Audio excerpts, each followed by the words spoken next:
masuk kepada hadis nomor 143. Ini lupa, ini hadisnya tidak ditulis, ini hadis nomor 143. Bagi hadirin sekalian yang memiliki bukunya, silakan untuk membuka kitab Sahih Bukhari jilid yang pertama, kitab tentang wudu, babnya ini, babu wad'il ma'i tinggal khala'i. Jadi di sini ada bab tentang meletakkan air, babu wad'il ma'i, bab tentang meletakkan air tinggal khala ketika buang air besar gitu ya, ketika BAB gitu ya. Nah, buang air besar. Nah, hadirin sekalian, kok berbeda gitu ya? Berbeda dengan apa yang disebutkan dalam layar, dalam pamflet ini. Kalau dalam pamflet itu kan toharoh itu menjadikan kebaikan dalam berilmu. Hadisnya ini nanti kita bahas. Insya Allah bersambung ya. Insya Allah bersambung dengan tema tadi. Nah, hadirin kalian, hadisnya baik kita bacakan. Hadatsana, nah hadisnya kita bacakan. Nah, hadatsana telah menceritakan kepada kami siapa Abdullah bin Muhammad. Nah, ini. Jadi telah menceritakan kepada kami Abdullah bin Muhammad. Kembali kami di sini maksudnya adalah Imam Bukhari. Nah, siapa yang menceritakan kepada Imam Bukhari? Gurunya, yaitu Abdullah bin Muhammad. Nah, kemudian Abdullah bin Muhammad berkata dalam rangka mempertanggungjawabkan apa yang diriwayatkan kepada Imam Bukhari. Kata beliau, hadatsana telah menceritakan kepada kami Hasim bin Al-Qasim. Nah, kami yang kedua itu bukan Imam Bukhari, tetapi Abdullah bin Muhammad. Kata beliau, hadatsana telah menceritakan kepada kami, yakni kepada Abdullah bin Muhammad, siapa gurunya? Yakni Hasim bin Al-Qasim. Qala katanya. Kata siapa? Kata Hasim bin Al-Qasim. Nah, kata beliau, hadatsana telah menceritakan kepada kami Warqa'u. Nah, jadi telah menceritakan kepada kami. Nah, kami yang nomor 3 itu Hasim bin Al-Qasim. Kata beliau menceritakan kepada kami siapa? Warqa'u. Berarti Warqa'u adalah gurunya daripada Hasim bin Al-Qasim. Nah, kemudian An Ubaidillah, dari Warqa itu dia mendapatkan hadis ini adalah dari Ubaidillah bin Abi Yazid. Nah, dari Ubaidillah bin Abi Yazid. Nah, Ubaidillah bin Abi Yazid mendapatkannya dari Ibnu Abbas. Nah, dari Ibnu Abbas radhiyallahu an, ya, dari Ibnu Abbas. Nah, an Ibnu Abbas, dari Ibnu Abbas. Nah, Ibnu Abbas menceritakan pengalaman beliau ketika melayani Rasulullah Shallallahu Alaihi Wasallam ketika beliau melakukan buang hajat, ya, melakukan BAB. Kata Ibnu Abbas, anan Nabi Shallallahu Alaihi Wasallam, bahwa Nabi Shallallahu Alaihi Wasallam itu dakhala, pernah suatu ketika masuk al-khola ke WC. Nah, begitu ya. Nabi Shallallahu Alaihi Wasallam suatu ketika masuk ke khola itu WC. Nah, kemudian fawadhtu, aku meletakkan. Nah, fawadhtu, aku meletakkan lahu, untuk Nabi, waduan, bejana yang berisi air. Di waduan itu bejana yang berisi air. Kemudian selesai Nabi buang hajat di tempat di WC tadi, beliau keluar, qala dan berkata, kata Rasulullah, man wado'a hadza, man siapa, wado'a yang meletakkan hadza, bejana yang berisi air tadi, fa ukhbiro, kemudian disampaikan, diberitakan atau dikabarkan, ya, bahwa yang meletakkan bejana air tadi adalah Ibnu Abbas. Faqala, lantas Nabi bersabda, Allahumma ya Allah, fakihkan dia, kepada Ibnu Abbas, fiddin, dalam agama. Begitu. Nah, hadirin sekalian bisa melihat terjemahannya dalam slide dimaksud ini ada ya, dalam materi ini. Nah, kita besarkan, lupa tadi belum besarkan. Nah, jadi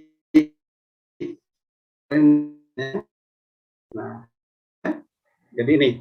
Jadi hadirin sekalian, intinya hadis ini menyatakan bahwa Nabi SAW itu suatu ketika masuk ke WC.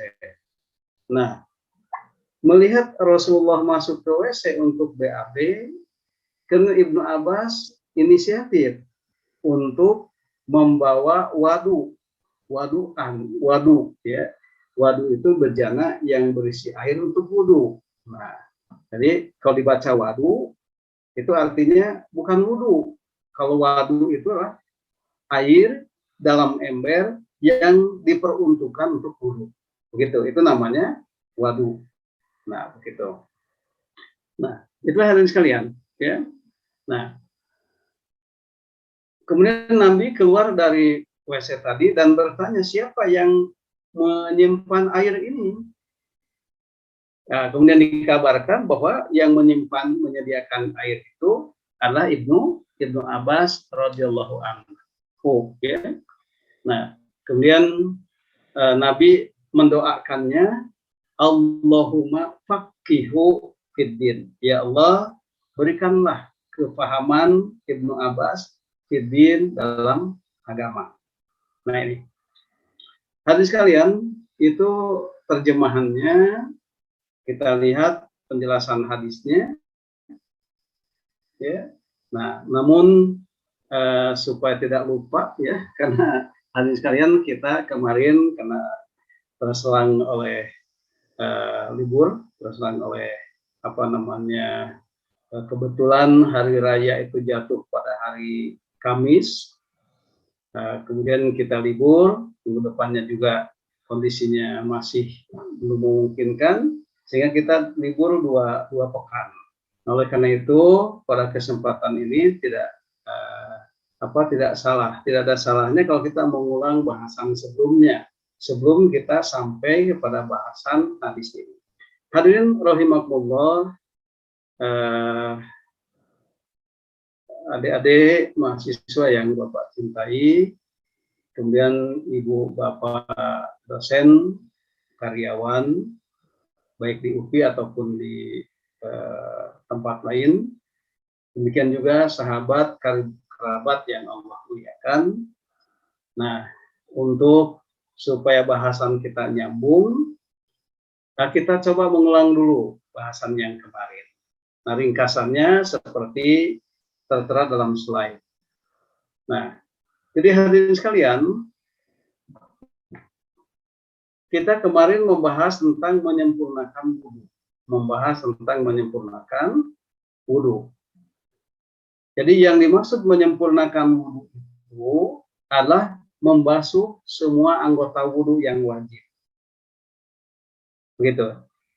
Jadi yang disebut dengan menyempurnakan wudu itu adalah membasuh semua anggota wudu yang wajib maupun yang lengkap. Sama ya, yang wajib maupun yang lengkap. Jadi hal ini sebagaimana dalam firman Allah Ta'ala, itu surat Al-Maidah ayat 6, ya. A'udzubillahi minasyaitonirrajim. Ya ayyuhalladzina amanu, wahai orang-orang yang beriman, idza qumtum ila shalah, apabila kalian hendak berdiri untuk sholat. Nah, kuntum itu ini adalah kata kerja madi, kata kerja telah, tetapi diartikannya akan. Diartikannya adalah akan. Jadi, idza kuntum, apabila kalian hendak berdiri ila sholat untuk melaksanakan sholat, kalau berhadas, kalau merasa belum suci, maka fagsilu wujuhakum. Nah, jadi hendaklah kalian membasuh wajah kalian, wa aidiakum, dan membasuh dua tangan kalian ilal marufiki, sampai sikut. Wamsahu, dan hendaklah mengusap biruusikum, kepala kalian, wa arjulakum, dan kaki kalian, ilal ka'bain, sampai dua mata kaki. Nah, jadi kalau melihat ayat Al-Quran ini, hadirin sekalian, maka anggota wudhu yang wajib itu hanya itu. Jadi anggota wudhu yang wajib itu adalah pertama wajah, satu wajah, kemudian kedua tangan sampai sikut, kemudian kepala dan kaki. Nah, jadi pada batas-batas minimal hanya membasuh anggota wudhu yang wajib, itu pun juga termasuk menyempurnakan wudhu, begitu ya. Dan selanjutnya ayat ini berbicara tentang ya. Nah, hadirin rahimakumullah. Nah, kalau begitu wudhu yang sempurna itu ada dua memang. Pertama, wudhu dalam keadaan air yang terbatas. Nah, jadi wudhu dalam keadaan air yang terbatas, ya, dengan urutan seperti dalam ayat di atas, namanya lah wudhu lengkap, wudhu yang lengkap, wudhu yang sempurna, maksudnya wudhu yang sempurna dalam keadaan air terbatas. Nah, jadi ada dua wudhu itu. Pertama, wudhu yang sempurna, tetapi dalam keadaan air yang terbatas, maka dia hanya membasuh anggota wudhu yang wajib saja. Hal ini sebagaimana dicontohkan oleh Ibnu Abbas dengan urutan seperti dalam ayat yang dibaca tadi. Begitu.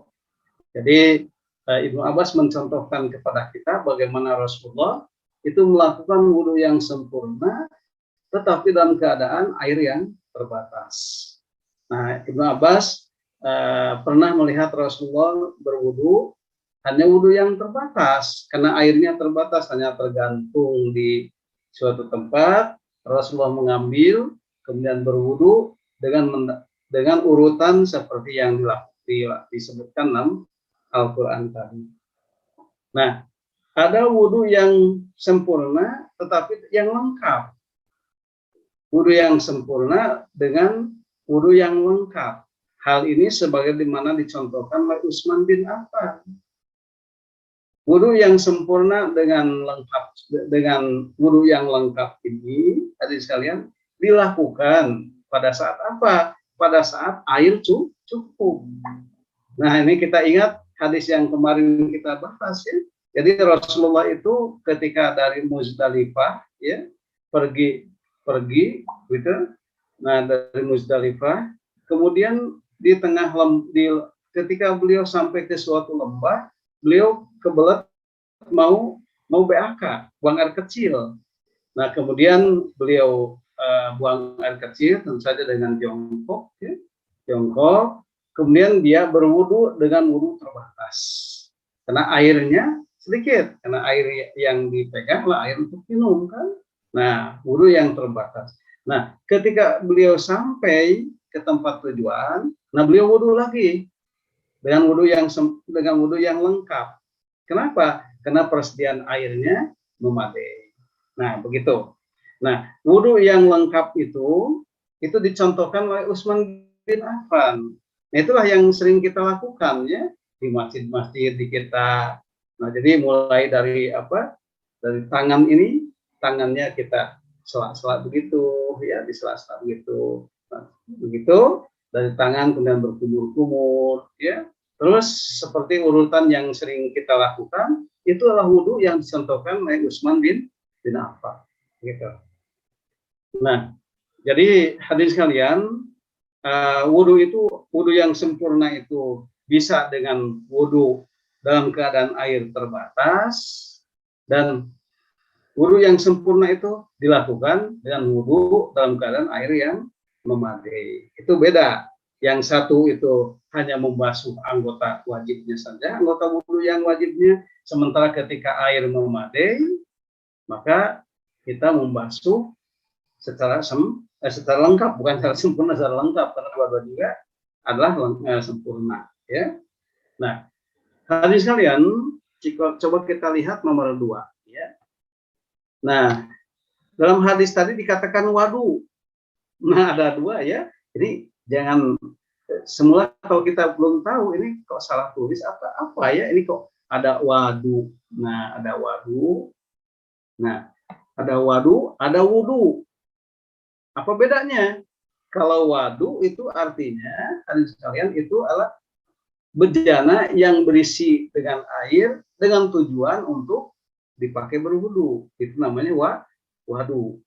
Nah, jadi dengan demikian hadirin sekalian, wadu dalam hadis di atas artinya air yang digunakan untuk berwudu.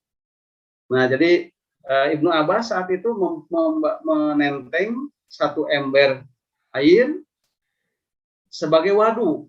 Nah, sebagai wadu air untuk berwudu. Dan ketika Rasulullah mulai menciduknya untuk berwudu, maka dikatakan beliau tengah berwudu.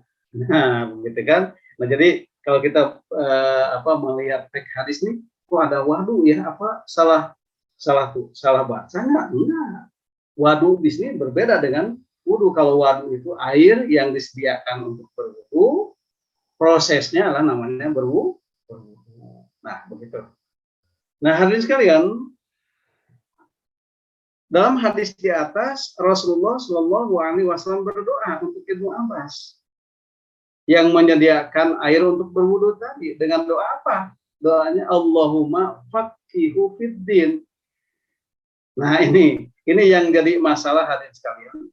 Kok Ibnu Abbas itu dengan nalurinya hanya membantu Rasulullah untuk berwudu kembali setelah hadasnya, ya. Kok doanya ini? Doanya Allahumma, nah ini doanya Allahumma faqihu fiddin. Gitu ya. Ya Allah, fakihkan, pahamkan dia dalam agama. Hanya menyediakan wadu tadi. Doanya, ya Allah, fakihkan dia dalam agama. Nah, tentu saja yang dimaksud dengan Allahumma faqihu fiddin itu adalah berkaitan ilmu dan amaliyah. Ya. Nah, jadi hanya menyediakan Rasul untuk bisa toharo, supaya Rasul bisa membersihkan diri dari hadas tadi. Nah, kemudian Rasul upahnya adalah mendoakan Ibnu Abbas untuk paham dalam hal agama. Nah, ini jelas hadirin sekalian bahwa kepahaman dalam agama itu maksudnya kepahaman dalam ilmu dan amaliyah. Itu yang jadi persoalan, gitu ya. Nah, jadi dari doa Rasul inilah lahir tema kita tadi. Jadi toharoh itu berkaitan dengan ilmu. Kalau begitu, Rasul sendiri mengaitkannya begitu, ya. Orang yang suci, ya, itu amat berkaitan dengan ilmu. Nah, jadi dengan demikian sebaiknya ini saya nasihatkan pada diri saya sendiri, ya. Karena saya sendiri juga belum bisa mengiltijamkan, membiasakan diri untuk senantiasa wudu, susah ya. Tapi ini nasihat kepada diri saya juga kepada hadirin sekalian, bahwa memang sebaiknya senantiasa kita ini dalam keadaan berwudu, dalam keadaan suci dari hadas, gitu. Nah, kenapa? Karena itu berkaitan dengan ilmu dan amaliyah. Ilmu adalah tadi ilmu agama dan ilmu umum tentunya, ya. Nah, kemudian amaliyah tadi, ya, amaliyah yang bernilai ibadah tentunya, begitu. Nah, jadi kalau kita di kelas atau di majelis taklim, Nah, tentu saja sebaiknya kita berwudu dulu. Begitu ya, sebaiknya kita berwudu dulu. Supaya apa? Supaya dengan wudu itu kita mudah untuk mencerap ilmu-ilmu dan mudah juga untuk melakukan amalia-amalia yang bernilaikan ibadah. Nah, begitu. Nah, hadirin sekalian, tidak sak lagi memang bahwa toharoh itu terbagi dua. Kalau begitu, ya, tidak sak lagi memang bahwa toharoh itu dibagi dua. Ada toharoh yang berkaitan dengan fisik, sebagaimana telah dijelaskan di atas. Jadi toharoh dengan fisik itu berkaitan dengan fisik itu suci, suci dengan cara berwudu, baik dengan wudu maupun dengan tayamum, begitu ya, sehingga kita suci dari hadas, bukan suci dari kotoran ya, dari kotor maksudnya, tapi suci dari hadas. Nah, dan toharoh itu juga ada yang berkaitan dengan kesucian, ya, berkaitan dengan hati.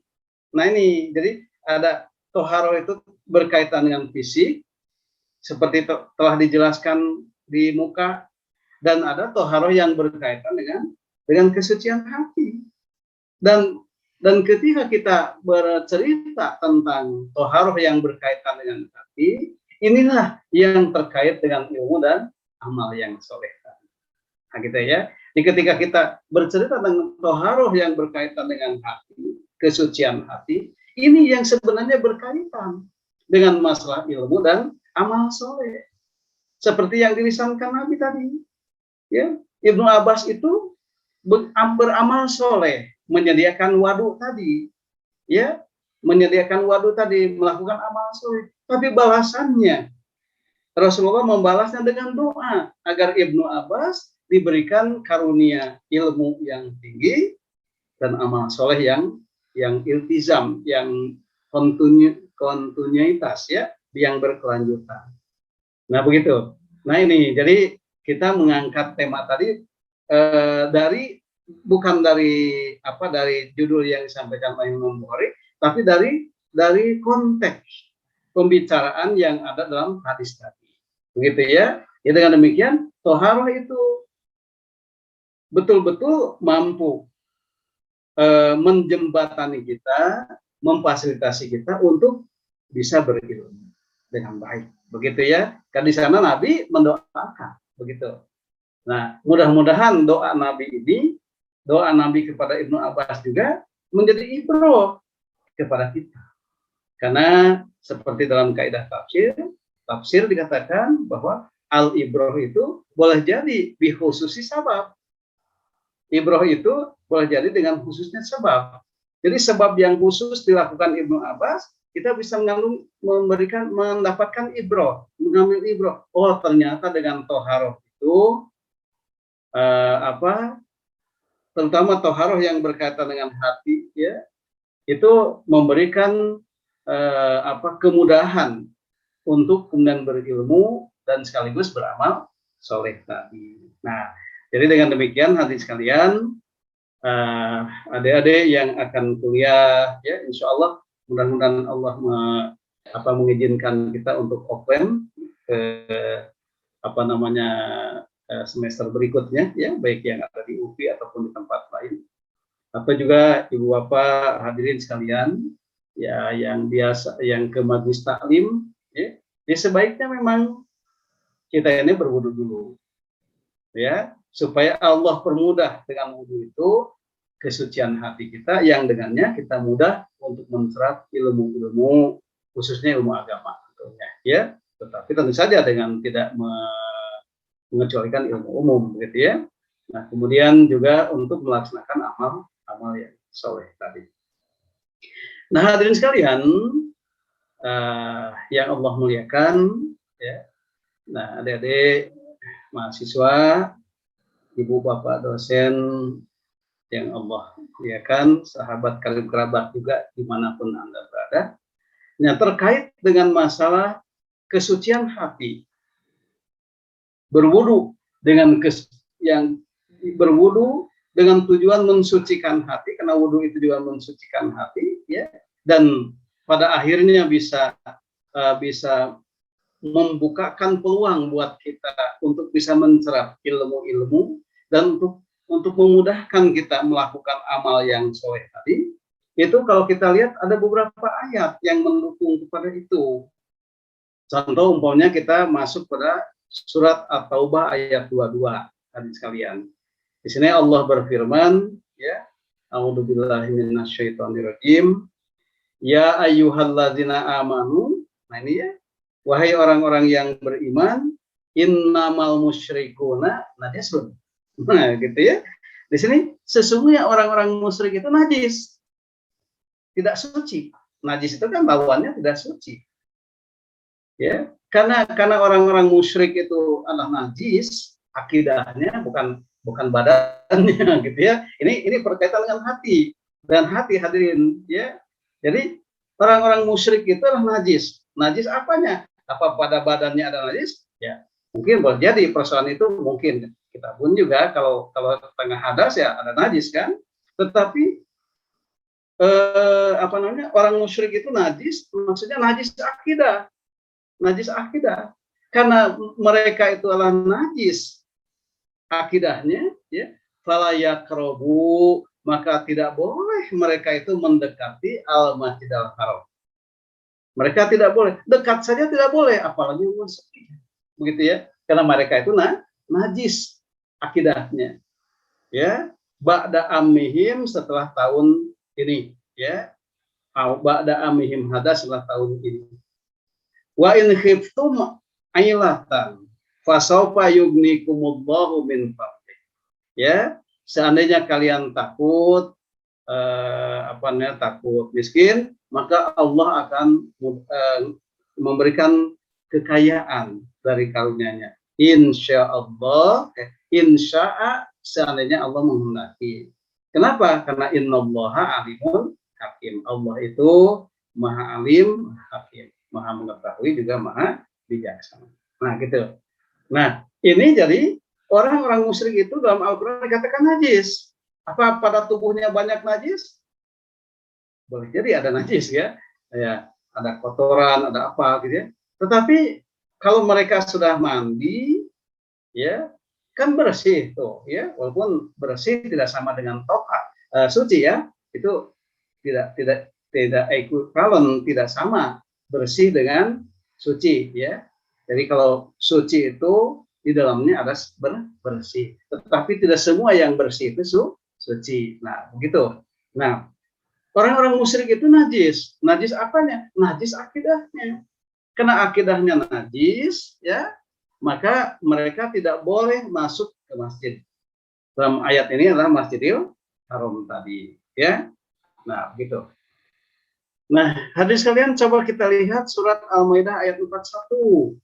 Nah, di sini surat Al-Maidah ayat 41, Allah berfirman, ya, ya ayyuhar rasul, wahai rasul, la yahzunka.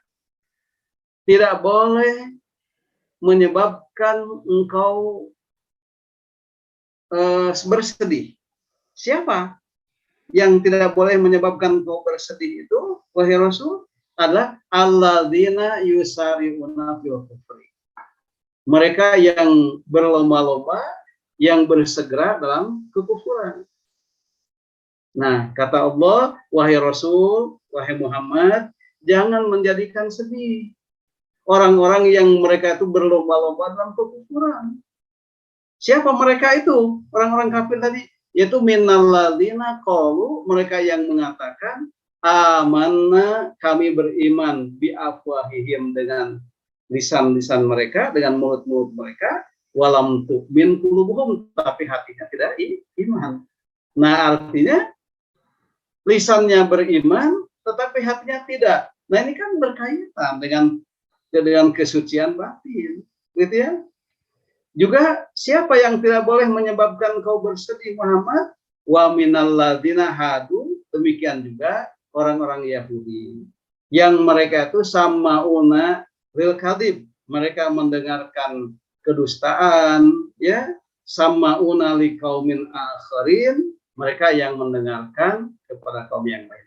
Walam ya'tuka, tetapi mereka tidak mendatangi. Begitu ya. Ya. Dan selanjutnya ya yuharifuna kalima mim ba'di mawadihi yaquluna in utitum hadza fakhuduhu wa illam tu tauhu fahdharu. Nah ya. Nah, begitu.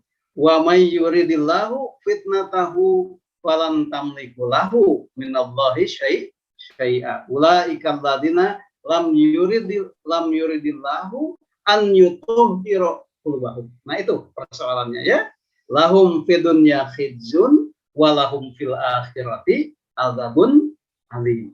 Nah, itu ujung ayatnya. Coba nih ya, supaya ini agak panjang nih terjemahnya. Oleh hadirin boleh dibaca ya. Wahai Rasul Muhammad, janganlah engkau disedihkan, janganlah engkau bersedih disebabkan karena mereka berlomba-lomba dalam kekafiran. Siapa mereka? Yaitu mereka orang-orang munafik yang mengatakan dengan mulutnya kami telah beriman, padahal hati mereka belum beriman. Jangan, kenyataan itu jangan menyebabkan engkau Muhammad bersedih ya. Begitu. Juga termasuk orang yang kafir tadi adalah orang-orang Yahudi yang suka mendengar berita-berita bohong dan sangat suka mendengar perkataan-perkataan orang lain yang belum pernah datang kepadamu. Jadi jumpa saja dengan Rasulullah itu tidak, tapi mengatakan hal-hal lain, begitu, ya. Nah, mereka itu mengubah kata-kata Taurat dari makna sebenarnya. Ya, mereka mengatakan jika ini yang diberikan kepadamu, ya, terimalah. Dan jika kamu diberi yang bukan ini, maka hati-hatilah. Nah, hadirin sekalian, barang siapa yang dikehendaki Allah untuk dibiarkan sesat sedikit pun, ya, engkau tidak akan mampu menolak sesuatu pun dari Allah untuk menolong. Mereka itu orang-orang yang tidak dikehendaki oleh Allah untuk mensucikan hati mereka. Nah, kalimatnya tohar ya. Coba kalimatnya ini ya. Jadi ulaika mereka itu adalah alladzina orang-orang yang lam yuridillah, yang tidak Allah kehendaki an yutohbiro untuk tohir, untuk mensucikan qulubahum hati mereka. Allah memang tidak menghendaki mereka itu bersuci hatinya. Nah, oleh karena itu, lahum fid dunya hidzun, mereka di dunia itu mendapatkan kehinaan, walahum fil akhirati, terlebih di akhirat, adzabun adzim, mereka mendapatkan siksaan yang pedih. Nah, itu. Nah, hadirin sekalian, itu kesucian hati tadi, ya, kesucian hati tadi. Terlebih kalau kita melihat Quran surat Qaf ayat 8, Allah bercerita, Allah menyampaikan di sini tabsyiratan. Basyirah itu ya, pandangan yang bagus itu, pandangan basyirah, pandangan yang tajam itu, wal dzikra dan peringatan itu untuk siapa? Untuk siapa? Likulli abdi munib, adalah untuk setiap hamba yang mampu kembali bertaubat kepada Allah Subhanahu wa taala. Tauhid, suci tadi ya, suci tadi. Jadi dengan demikian kesimpulannya hadirin sekalian, nah jadi sebaiknya kita dalam keadaan wudhu dan keadaan bersih ya, terlebih kalau kita akan menuntut ilmu ya, terlebih kalau kita akan menuntut ilmu dan beramal soleh ya, maka kita harus sebaiknya berwudhu suci dulu, sebab suci itu salah satunya di samping mensucikan secara fisik tadi, juga mensucikan hati. Yang dengan kesucian hati tadi, maka tabsyiratan basyirah itu, ya, basyirah itu penglihatan yang tajam. Ya, dalam hal ilmu, wal dzikra dan peringatan itu akan diserap. Jadi basyirah dan dzikra itu akan diserap. Bagi siapa? Likulli abdin munib, untuk setiap hamba yang bisa kembali kepada Allah Subhanahu wa taala. Nah, jadi hadirin sekalian, itu bahasan kita hari ini, sehingga jelaslah bahwa thaharah itu betul-betul tidak hanya berkaitan dengan masalah fisik, juga berkaitan dengan masalah hati tadi. Begitu ya. Kesimpulannya hadirin sekalian, maka toharoh itu tidak hanya ya mensucikan fisik kita, juga kalau kita lakukan dengan niat ikhlas karena Allah, juga mensucikan, membuka peluang ya, membuka peluang untuk kemudian kita ini bisa bersuci secara batin. Nah, ketika batin kita tersucikan, maka insya Allah ilmu itu akan mudah terserap,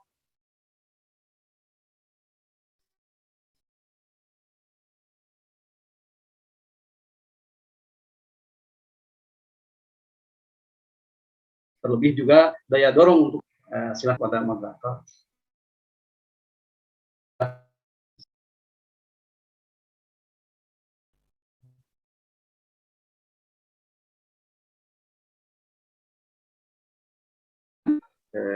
Ya. Ya. Iya.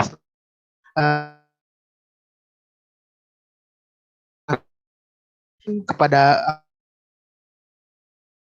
pertanyaan lebih Ryan atau apa? Juga toharo itu berkaitan dengan masalah hati. Nah, erat kaitannya dengan masalah persoalan hati, begitu, persoalan hati. Nah, oleh karena itu, ya, kalau kita kemudian melaksanakan taklim, ya, melaksanakan taklim, seyogianya berwudu, ya, seyogianya berwudu dulu. Nah, ayat-ayatnya sudah jelas dibacakan tadi, ya. Kedua tadi, orang musyrik dikatakan najis. Ya, orang musyrik dikatakan najis. Najis apanya sih? Nah, tentu saja ini persoalan batinnya, persoalan hatinya. Nah, orang musyrik itu kan najis dalam sisi akidahnya. Najis dalam sisi akidahnya. Karena akidahnya najis, ya, tidak lurus, akidahnya campur aduk, maka mereka tidak boleh. Mendekat saja tidak boleh untuk mendekat kepada Masjidil Haram. Begitu ya? Nah, begitu. Nah, kemudian kita lihat surat Al-Maidah 41 ya, bahwa ini jelas ya. Rasulullah Allah Subhanahu wa taala melalui ayat ini Al-Maidah ayat 41 tadi, Allah menegaskan, wahai Rasul, la yahzunka alladziina yusari'una fil kufr. Jangan merasa sedih engkau hanya karena mereka itu berlomba-lomba dalam kekufuran, ya, berlomba-lomba dengan kekufuran, gitu. Dan mereka demikian juga mereka orang Yahudi yang mereka itu, ya, coba lihat terjemahnya ya, yang mereka itu suka mendengar berita-berita bohong dan sangat suka mendengar perkataan-perkataan orang lain yang belum ketemu dengan Nabi. Ya, jadi begitu ya. Nah, di orang Yahudi itu sukanya mendengar begitu. Nah, itu ya. Nah, kemudian mencela Rasulullah. Nah, jangan engkau wahai Rasul bersedih dengan semua kenyataan tadi ya. Nah, begitu ya. Di mana mereka mengatakan jika ini yang diberikan kepadamu ya, yang sudah diubahnya terimalah, dan jika kamu diberi yang bukan ini maka hati-hatilah. Itu kan perkataannya begitu ya. Nah, oleh karena itu hadirin sekalian, barang siapa yang dikehendaki Allah untuk dibiarkan sesat, ya, kalau Allah menghendaki mereka sesat, ya, sedikit pun engkau tidak akan mampu menolak sesuatu pun dari Allah untuk menolong. Ya, ini ya. Jadi apa namanya? Ya. Jadi wa may yuridillahu falan tamliku lahu minallahi syai'a. Nah, kan kalimatnya ya. Hadirin sekalian, ulaikal ladzina lam yuridillahu an yutahhira qulubahum. Mereka, maka Allah tidak menghendaki untuk mensucikan hatinya. Nah, kan karena hatinya itu tidak suci, tidak disucikan oleh Allah, Nah, pemahaman apapun yang ada dalam diri mereka, kita tahu hadirin sekalian, kan?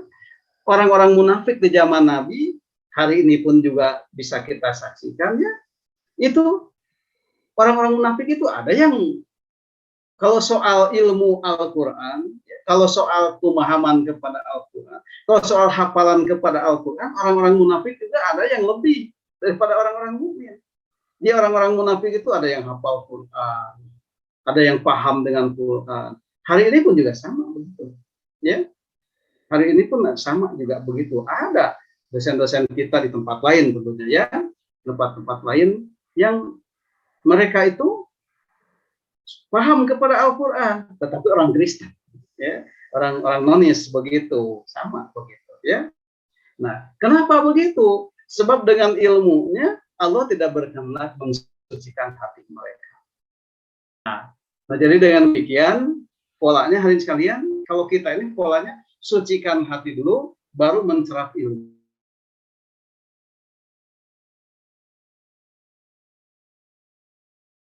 Datang dengan sendirinya terserap kepada hati kita. Nah, oleh karena itu, kalau kita ingin mendapatkan ilmu dari Allah, ingin ilmu itu bersemayam dalam jiwa kita, maka sucikan dulu hati kita. Tohir dulu. Ya. Nah, tohir itu dengan berwudu tadi. So, dengan wudu itu mensucikan badan, juga mensucikan hati. Sepanjang niatnya ikhlas karena Allah, insya Allah arahnya ke sana. Begitu. Dalam Quran surat As-Saff ayat 8, di sana tegas sekali ya, hadirin sekalian, tabsyiratan wal dzikra likulli abdim munib. Nah, ini jelas bahwa basyirah itu ketajaman penglihatan itu, ketajaman ilmu itu, dan apa itu teh, dan apa peringatan itu hanya bisa diserap likulli abdim munib, untuk setiap hamba yang bisa kembali. Nah, demikian hadirin sekalian,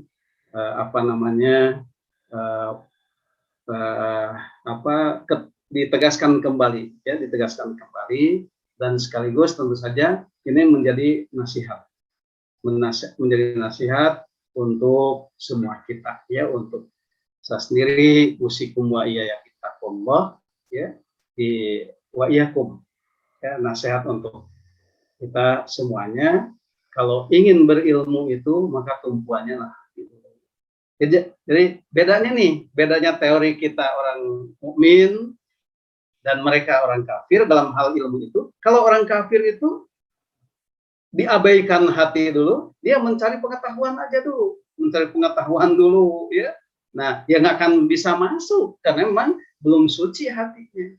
Tetapi kalau kita sucikan dulu hati, baru pengetahuan ilmu itu tabsyiratan wal dzikra, tadi ilmu itu akan terserap masuk ke dalam hati kita, begitu. Jadi demikian. Sudah ada yang Iya Pak.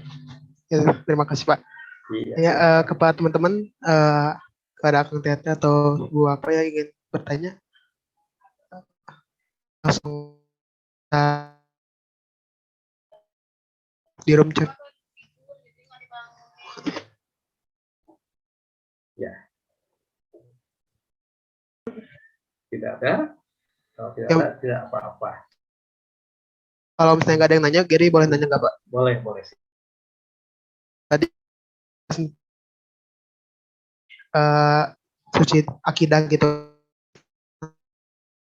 dari itu dari yang itu sering ngelakuin maksiat kayak gitu, pasti kan apa ya, kayak untuk bergerak mengerjakan suatu ibadah juga kan sulit gitu Pak. Nah, bagaimana jika orang itu tuh udah dikasih mungkin dalam bentuk hidayah gitu Pak, atau enggak dia itu kayak sudah diberikan hidayah atau untuk merubah diri, tetapi tingkat istiqomahnya itu tidak tidak berlanjut panjang gitu Pak, misalnya itu hanya bertahan beberapa bulan atau beberapa tahun.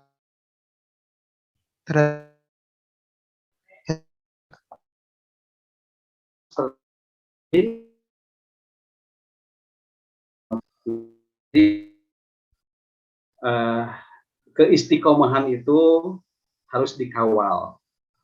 Itu yang jadi masalah. Keistiqomahan itu harus dikawal oleh orang-orang, oleh lingkungan. Begitu. Jadi tidak cukup seseorang itu bertobat, ya. Jadi hari ini kita bertobat kepada Allah, tiba-tiba kita tidak menyiapkan sistem yang bisa mengawal kita. Nah, begitu. Jadi kalau yang sampaikan Gary tadi, ada orang yang bertobat kemudian tidak istiqomah, kesalahannya di mana? Ya, kesalahannya orang tadi tidak menyiapkan sistem yang mengawal keistiqomahannya. Begitu. Nah, oleh karena itu, tidak cukup dengan bertobat. Nah, setelah tobat itu, kita sebagai bukti kesungguhan kita bertobat itu, maka kita harus membuat sebuah sistem. Sistem yang dimaksud boleh lingkungan, boleh dengan menetralisir hama-hama yang ada di sekitarnya. Begitu. Ya, hama-hama yang ada di sekitarnya. Kalau dia tobat kemudian dia masih ada dalam lingkungan itu, ya bagaimana bisa istiqomah begitu, ya. Nah, jadi hadirin sekalian, kalau kita bertobat kepada Allah, kita ingin istiqomah. Dari saat itu kita sangat sadar bahwa kita sudah melakukan perbuatan-perbuatan yang tercela. Kemudian kita bertobat, maka langkah berikutnya segera kita menetralisir hama yang ada di sekitar kita, dan kemudian segera kita bergabung dengan lingkungan yang bisa mengkondusifkan kita. Nah, itu masalahnya. Nah, jadi kesalahan orang tadi adalah dia tidak segera melangkah ke langkah yang kedua. Langkah pertama sudah benar, dia istiqomah bertobat. Langkah kedua, hendaklah dia menyiapkan diri untuk masuk kepada lingkungan yang baik dan segera menetralisir hama-hama yang ada di sekitarnya. Nah, begitu. Nah, oleh karena itu, hadirin sekalian, trik-trik untuk kita bisa istiqomah. Nah, kalau kemudian kita sudah terjerumus kembali setelah istiqomah terjerumus kepada maksiatan, ya kembali kita tidak mendapatkan pertolongan Allah, tidak mendapatkan hidayah Allah untuk memudahkan mensucikan hati kita. Sebab kesucian hati itu hanya dengan pertolongan Allah. Gitu. Kesucian itu hanya dengan pertolongan Allah, bukan dengan kehendak kita. Nah, kita berkehendak dengan cara berdoa, Allah kemudian mensucikan hati kita. Yang dengan kesucian itulah kita bisa berilmu, beramal soleh tadi. Itu Gary. Ya. Nah, oleh karena itu, adik-adik khususnya ini ya, nah yang baru langkah. Jadi tentu saja semua sahabat karib kerabat, maka di kosan, adik-adik di kosan siapkan analisir yang kita ya, dari itu, dan nanti itu kosan yang full yang baik. Nah, begitu ya. Ya, silakan Gary.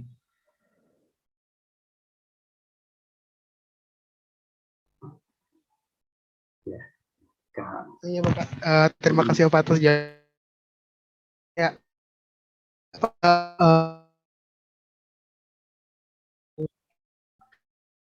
Belum Jika ada yang bertanya ya? Yang bertanya katanya Pak. Silakan kalau ada. Oke, nih tanya, menurut Muhammad Zakaria, cermin kota hidup sekarang, jadi kalau Muslim pikiran baca pertanyaan bagaimana maksiat ya itu dari marifatullah. Nah, terus bagaimana yang harus kita lakukan untuk membersihkan hati yang ya. Terima kasih Pak. Ya, terima kasih nih. Pertanyaannya dari siapa? Dari Insani Pak. Ya, Insani. dari insan pertanyaannya. Jadi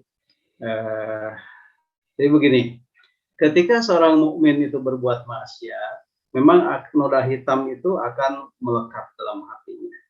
Semakin banyak maksiat dia lakukan, maka noda hitam itu semakin memenuhi, mendindingi antara hatinya dengan cahaya ilahi, kan begitu ya? Sehingga susah cahaya ilahi menembus hatinya karena dindingi oleh kemaksiatan yang menyebabkan noktah atau titik hitam itu menyelimuti hatinya tadi.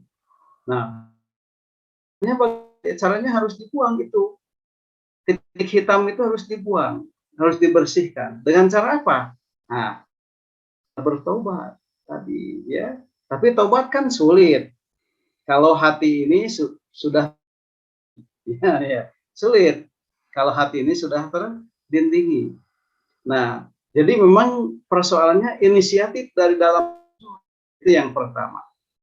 Ya. Nah, jadi kalau si A itu kondisinya telah terdiri, telah kurang, amal amal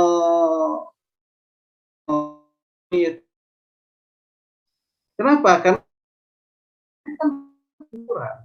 Sebaliknya malah punya tenaga untuk melakukan kekufuran karena pengendalinya kekufuran tadi. Nah, jadi kalaulah umpamanya masih ada di tengah-tengah pengendalian kekufuran yang ada dalam hatinya, masih ada apa maksudnya bisikan-bisikan untuk ma'rifatullah, maka sebaiknya teman yang ada di sekitarnya, karena harus ada bantuan teman yang ada di sekitarnya, berhubung dia sudah dikendalikan oleh kekufuran hatinya, ya. Jadi teman yang ada di sekitarnya itu harus mencari celah. Setelah suatu ketika dia berbisik tentang kebenaran, maka segera teman yang ada di sekitar untuk menindaklanjuti bisikan itu yang dengannya orang tadi itu kemudian memiliki kemauan untuk apa? Untuk mensucikan hatinya. Begitu. Nah, dengan cara apa mensucikan hatinya? Ya dibantu dengan satu adalah dengan la ilaha illallah. Dengan dzikir la ilaha illallah. Jadi jaddidu imanakum biqauli la ilaha illallah. Diperbaharui iman kita itu dengan la ilaha illallah. Baik secara lisan maupun secara perbuatan. Nah, jadi perbanyak zikir la ilaha illallah. La ilaha illallah. Zikir itu diawamkan, ditambah dengan pemahamannya, mengiringi dari zikir tadi, maka insya Allah dinding hitam yang mendindingi hati tadi semakin sedikit demi sedikit akan hilang. Ditambah teman-teman yang ada di sekitarnya, segera orang tadi dijauhkan dari hama-hama yang mengitari dan dimasukkan ke dalam kelompok orang-orang yang ma'rifat kepada Allah. Begitu caranya. Jadi harus ada bantuan orang lain. Begitu. Sebab kalau tanpa bantuan orang lain, sedikit sekali kemungkinan dia bisa keluar dari kekufuran itu. Sedikit sekali kesempatannya karena dia dikendalikan oleh kekufuran. Begitu. Nah itu insan ya. Baik. Yeri masih ada? Ya, terima kasih Bapak atas jawabannya. Gimana teman-teman, masih ada yang mau bertanya?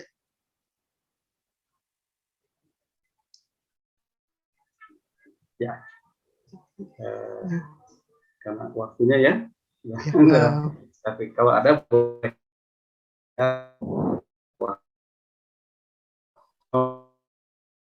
atau dua pertanyaan.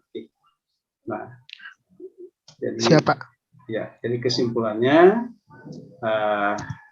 mumpung kita masih ingat kepada Allah, mumpung belum terkendali oleh kekufuran. Soal maksiat mungkin kita ini manusia ya, sering lengah, terjatuh lagi dalam kekufuran, segera kita bangkit lagi.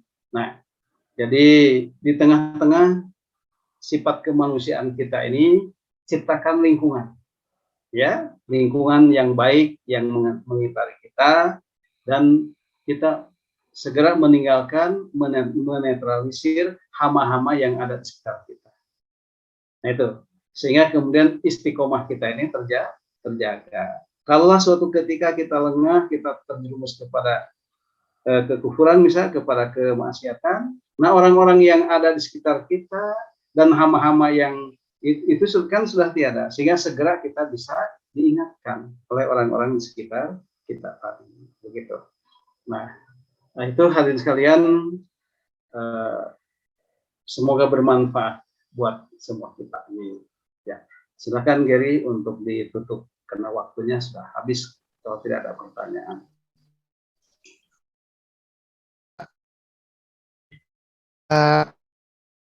Itu juga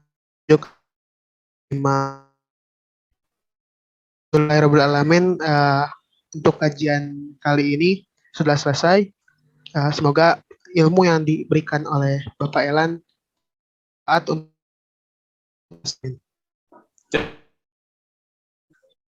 jazakumullah khairan kepada Bapak Elan. Langsung kita tutup aja dengan pembacaan kafaratul majelis.